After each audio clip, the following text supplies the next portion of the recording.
আসসালামু আলাইকুম ওরহমতুল্লাহি ওবারাকাতুহ। বিসমিল্লাহির রহমানির রহিম। নারায়ণগঞ্জ হাইস্কুল অ্যান্ড কলেজের নবম শ্রেণীর সুপ্রিয় শিক্ষার্থীবৃন্দ, আশা করছি তোমরা সুস্থ থেকে লেখাপড়ায় মনোযোগী রয়েছ। প্রিয় শিক্ষার্থীবৃন্দ, আজ আমি তোমাদের উদ্দেশ্যে ইসলাম ও নৈতিক শিক্ষা বিষয়ের অধ্যায় 4 পাঠ 11 ও 16 অর্থাৎ কর্তব্যপরায়ণতা ও আখলাকে জামিমা, এই দুটো বিষয়কে সামনে রেখে আলোচনা পেশ করব। আশা করছি তোমরা মনোযোগ দিয়ে এই বিষয়গুলো শুনবার চেষ্টা করবে। প্রিয় শিক্ষার্থীবৃন্দ, শুরুতে আমরা কর্তব্যপরায়ণতা নিয়ে কথা বলবো। কর্তব্যপরায়ণতা মানে হলো দায়িত্বপরায়ণতা বা দায়িত্বশীলতা বা যথাযথভাবে দায়িত্ব প্রতিপালন করা বা কর্তব্য সুসম্পন্ন করা। আর পরিভাষাগত দিক থেকে বিষয়টিকে এইভাবে বলা যেতে পারে যে মানুষ হিসেবে আমাদের উপরে নানাবিধ দায়িত্ব কর্তব্য রয়েছে।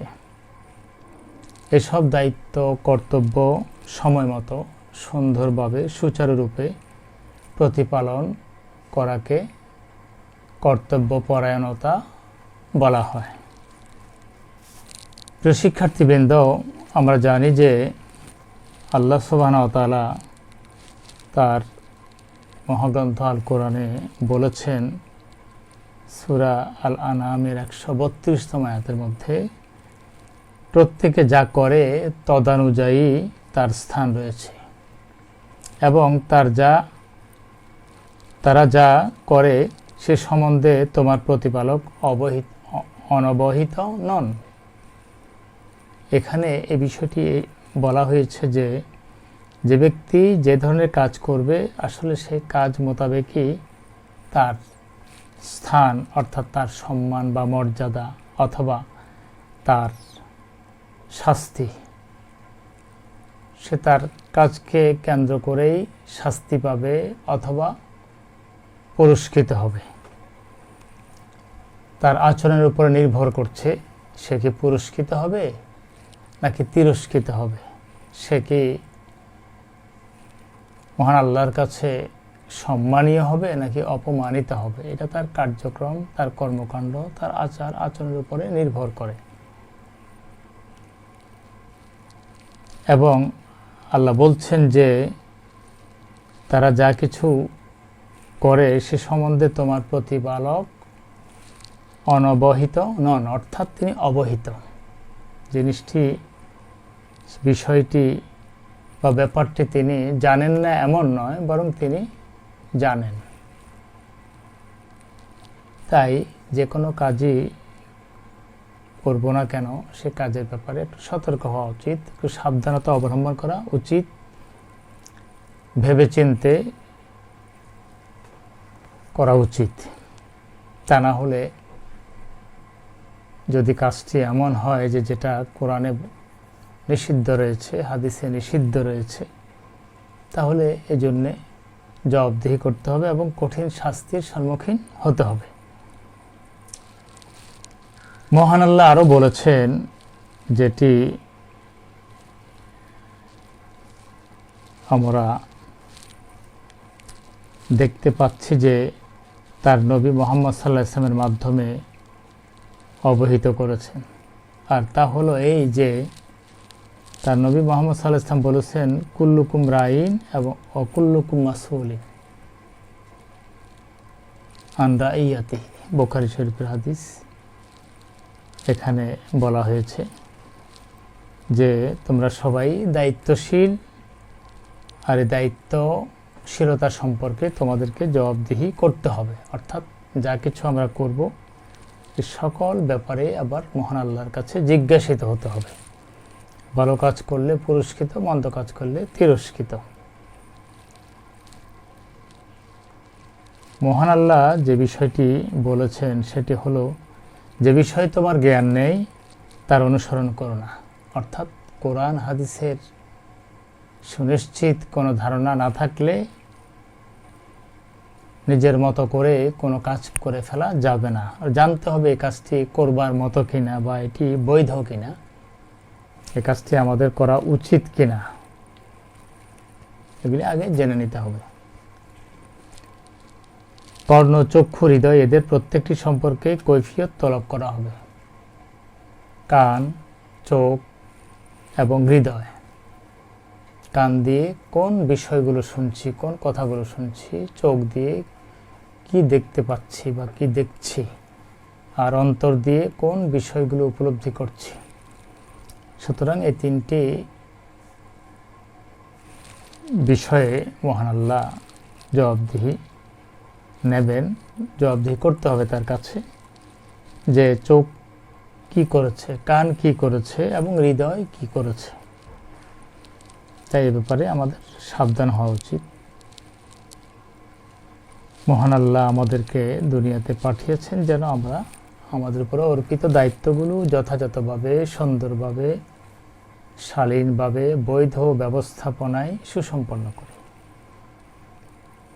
প্রিয় শিক্ষার্থীবৃন্দ, পিতামাতা, দাদা দাদি, আত্মীয় স্বজন, পরিজন, বন্ধুবান্ধব, পাড়া প্রতিবেশী, শিক্ষক সবার প্রতি আমাদের দায়িত্ব রয়েছে। দায়িত্ব পালন করতে হবে। বড়কে সম্মান, ছোটকে স্নেহ, পরিবারের সদস্যদের সাথে মিলেমিশে থাকা। বাবা মা তারা খুবই সম্মানীয়, শ্রদ্ধার পাত্র, তাদেরকে সেইভাবে মূল্যায়ন করতে হবে এবং ছোটদের প্রতি স্নেহ করতে হবে। এই বিষয়গুলো আমাদের মাথায় রাখতে হবে। আত্মীয় স্বজনের খোঁজখবর নিতে হবে, বন্ধুবান্ধবদের সাথেও ভালো আচরণ প্রদর্শন করতে হবে এবং পাড়া প্রতিবেশী যারা রয়েছেন তাদেরও খোঁজখবর নিতে হবে। তাদের সুবিধে অসুবিধে জানতে হবে এবং প্রয়োজনে তাদের কল্যাণে, তাদের সাহায্যে এগিয়ে আসতে হবে। তাহলে দায়িত্ব প্রতিপালিত হবে। তা না হলে এই অবহেলাজনিত কারণে, উদাসীনতার কারণে এবং এই সকল দায়িত্ব ব্যক্তিতে, পরিবারের, সমাজে বা আত্মীয় স্বজনের মধ্যে এই দায়িত্বগুলো যদি আমরা পালন করতে না পারি, তাহলে এই জন্য মহান আল্লাহর কাছে জবাবদিহির কাঠগড়ায় দাঁড়াতে হবে।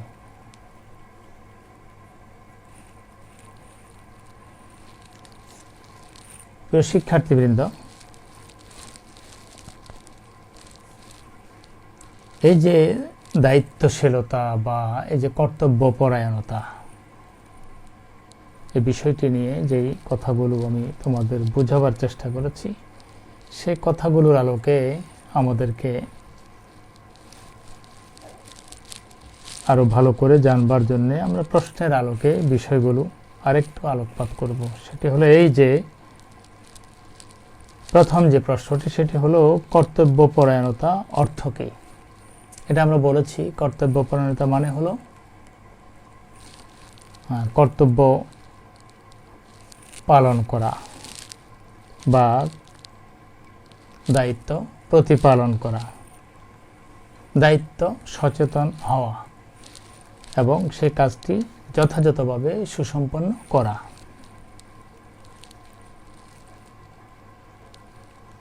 ছোট কথায় কর্তব্যপরায়ণতা মানে হলো দায়িত্বশীলতা।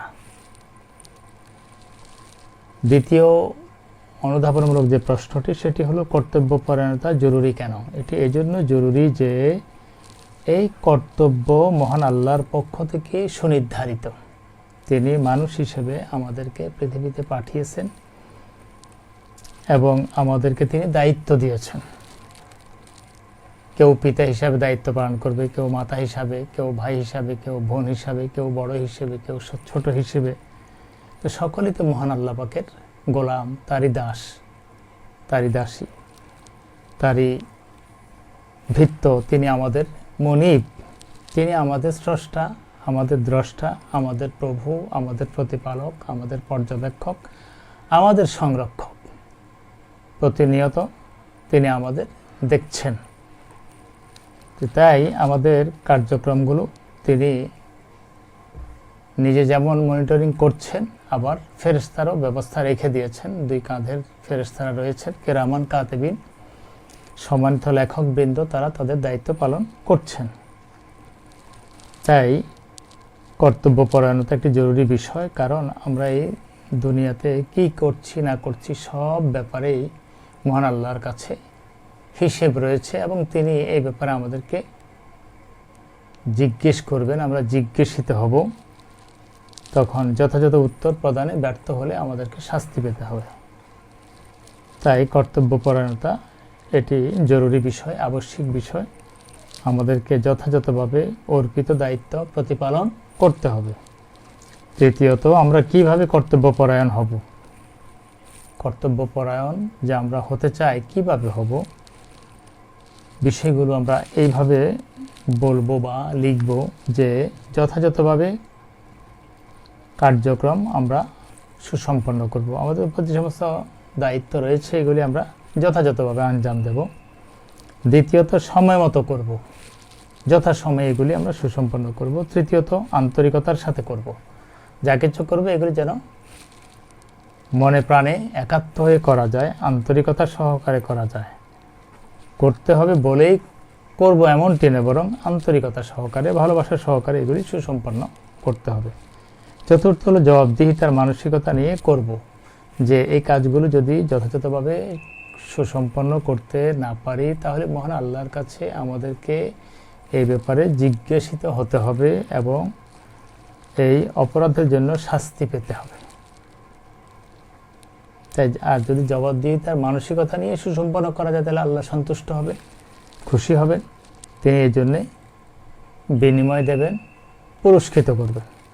পঞ্চম হলো অবহেলা পরিহার করব, মানে যে কাজটি আমরা করব সে কাজ করার ক্ষেত্রে কোনো রকমের অবহেলা, কোনো রকমের উদাসীনতা যেন আমাদের মধ্যে না থাকে, সেইভাবে সুষ্ঠুভাবে কাজটি করতে হবে। পঞ্চম বলেছি। ষষ্ঠ বলা যেতে পারে যে আসলে এই যে কথাগুলো বললাম, যথাযথভাবে কাজ করা, সময় মতো করব, আন্তরিকতার সাথে করব, জবাবদিহিতার মানসিকতা নিয়ে করব, অবহেলা পরিহার করে সুন্দরভাবে, শালীনভাবে, যথাযথভাবে, যথার্থভাবে এগুলি সুসম্পন্ন করার জন্যে মহান আল্লাহ আমাদের সৃষ্টি করেছেন। আল্লাহ বলেছেন, আমি তোমাদের সৃষ্টি করেছি আমার ইবাদতের জন্য। ইবাদত মানে হলো আনুগত্য, মানে যা কিছু করতে বলেছেন সেগুলো করব, যেগুলি করতে নিষেধ করেছেন সেগুলি থেকে বিরত থাকবে, সবই হলো ইবাদত। প্রিয় শিক্ষার্থীবৃন্দ, চতুর্থ পর্যায়ে যে প্রশ্নটি সেটি হলো কর্তব্যপরায়ণতার গুরুত্ব, প্রয়োজনীয়তা বিশ্লেষণ করো। এটি কেন গুরুত্বপূর্ণ? এটা এই জন্য গুরুত্বপূর্ণ যে কর্তব্যপরায়ণতা বা দায়িত্বশীলতা এই ব্যাপারে মহান আল্লাহই আমাদের নির্দেশ দিয়েছেন। সেই জন্য প্রথমত যে পয়েন্টটি সেটি হলো কোরআনিক নির্দেশ। কোরআনে বলা হয়েছে কাজগুলো করতে এবং সুন্দর কাজ করতে। দ্বিতীয়ত নবীজির অনুসরণ, তার নবীজির উপদেশ, তিনি উপদেশ দিয়েছেন, কোরআন নির্দেশনা যেগুলো দিয়েছে সেইগুলোকে তিনি ব্যাখ্যা করে সুন্দর করে উপদেশের ভাষায় সেগুলো তুলে ধরেছে।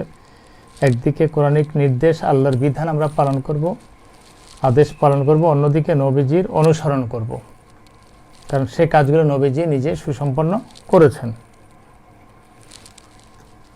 তৃতীয়ত, এটা এই জন্য গুরুত্বপূর্ণ যে এই কাজগুলো যে করতে হবে এটা আল্লাহ তার রাসূলের মাধ্যমে জানিয়ে দিয়েছেন যে কুল্লুকুম রাইন ও কুল্লুকুম মাসউলুন রাইয়াতি, তোমাদের সবাই দায়িত্বশীল আর এই দায়িত্ব সম্পর্কে তোমাদেরকে জিজ্ঞাসিত হতে হবে।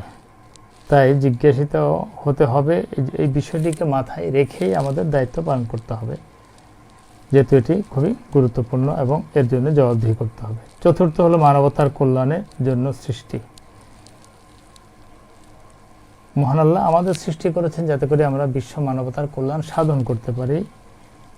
আল্লাহ বলেছেন, কুনতুম খায়রা উম্মাতিন, তোমরা সৃষ্টির সেরা জীব, উখরিজাত লিন্নাস, মানবতার কল্যাণে তোমাদের সৃষ্টি করা হয়েছে। তা'মুরুনা বিল মারুফ, তোমরা সৎ ও সঙ্গত কাজের আদেশ করবে, ওয়া তানহাউনা আনিল মুনকার, এবং অসৎ অসঙ্গত কাজ থেকে মানুষকে বারণ করবে, ওয়া তু'মিনুনা বিল্লাহ, এবং আল্লাহর প্রতি তোমরা বিশ্বাস পোষণ করবে।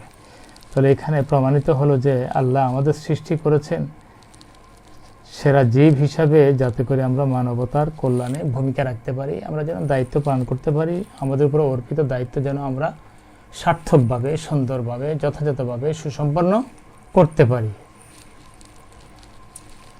পঞ্চম যে বিষয়টি সেটি হলো সৃষ্টির উদ্দেশ্য হলো ইবাদত। আল্লাহ আমাদেরকে সৃষ্টি করেছেন তার আনুগত্যের জন্য।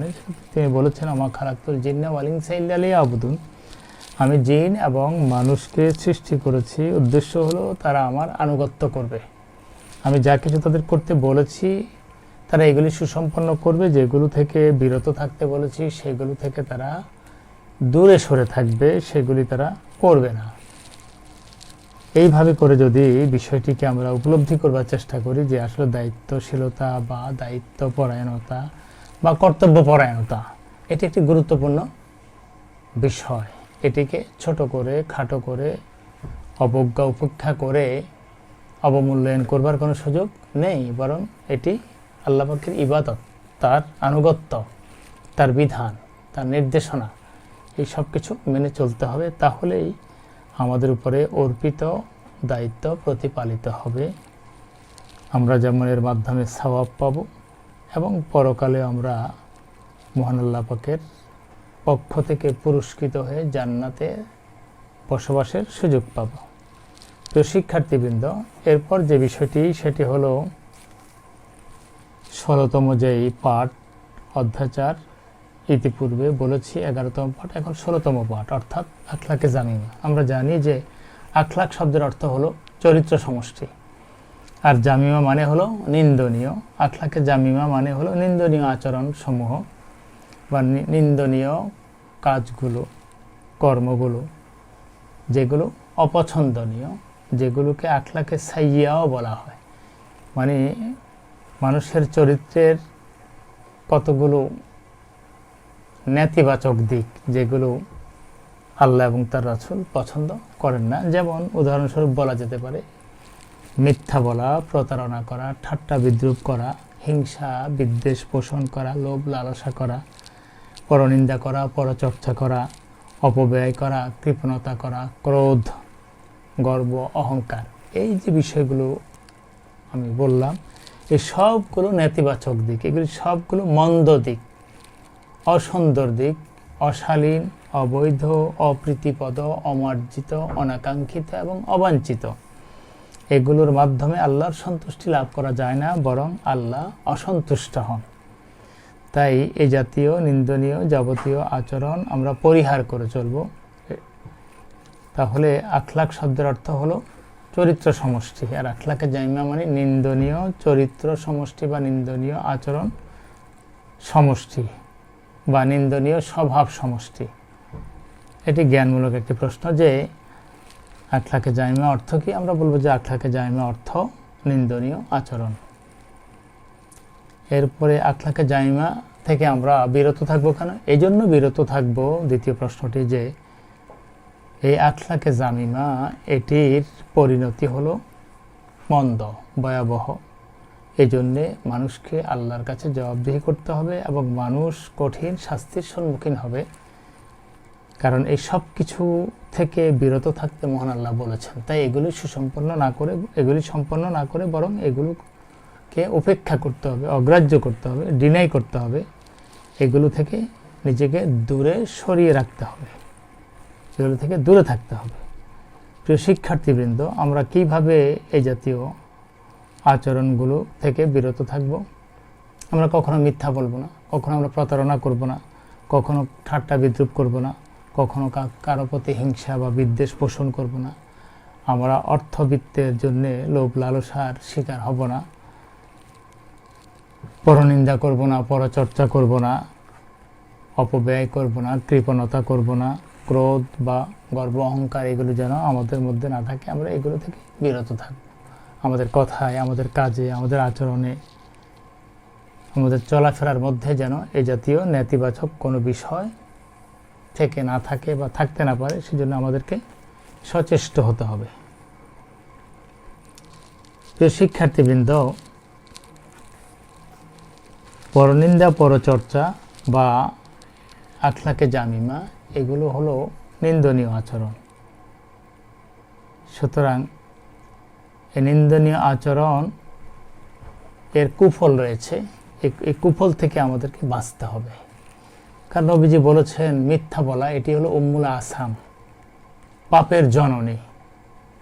সুতরাং এই মিথ্যা থেকে আমাদের বিরত থাকতে হবে। কারণ নবীজি বলেছেন মিথ্যা মানুষকে ধ্বংস করে আর সত্য মানুষকে মুক্তি দেয়। তো সুতরাং আমরা মুক্তি চাই, আমরা ধ্বংস চাই না, আমরা ক্ষতি চাই না, বরং আমরা চাই লাভ, আমরা চাই উন্নতি, অগ্রগতি, সমৃদ্ধি। আর এটা হলো সততার সাথে সম্পৃক্ত। মানুষের উন্নয়ন, মানুষের অগ্রগতি, সমৃদ্ধি সততার সাথে সম্পৃক্ত। মিথ্যা বলা মহাপাপ। সুতরাং আমরা মিথ্যা কথা বলবো না, বরং সত্য কথা বলবো। কারণ সত্য মানুষকে মুক্তি দেয়। এই জন্য জ্ঞানীরা এ কথাটি বলেছেন এবং এটি আমাদের মাঝেও পৌঁছে গিয়েছে। জ্ঞানীদের এই কথা, প্রবাদ বাক্য, এটি সকলের কাছে পরিচিত বাক্য যে ডু নট টেল এ লাই, মিথ্যা বলবে না, অলওয়েজ স্পিক দ্য ট্রুথ, সদা সত্য কথা বলবে। তো সুতরাং আমরা সত্যতার সাথে সততা নির্ভর জীবন যাপন করব, সত্য বলবো, মিথ্যা পরিহার করব। কারণ এটা মানুষের ক্ষতির কারণ। হিংসা বিদ্বেষ এগুলো নিষেধ, এগুলো মানুষের আমল নষ্ট করে দেয়। লোভ লালসা এগুলো মানুষের ক্ষতি সাধন করে। পরনিন্দা পরচর্চা এগুলোর মাধ্যমে মানুষ গুনাহগার হয়, পাপিষ্ঠ হয়। কৃপণতা এটি একটি পাপের কাজ। অর্থবিত্ত এগুলো আল্লাহর পথে ব্যয় করতে হবে।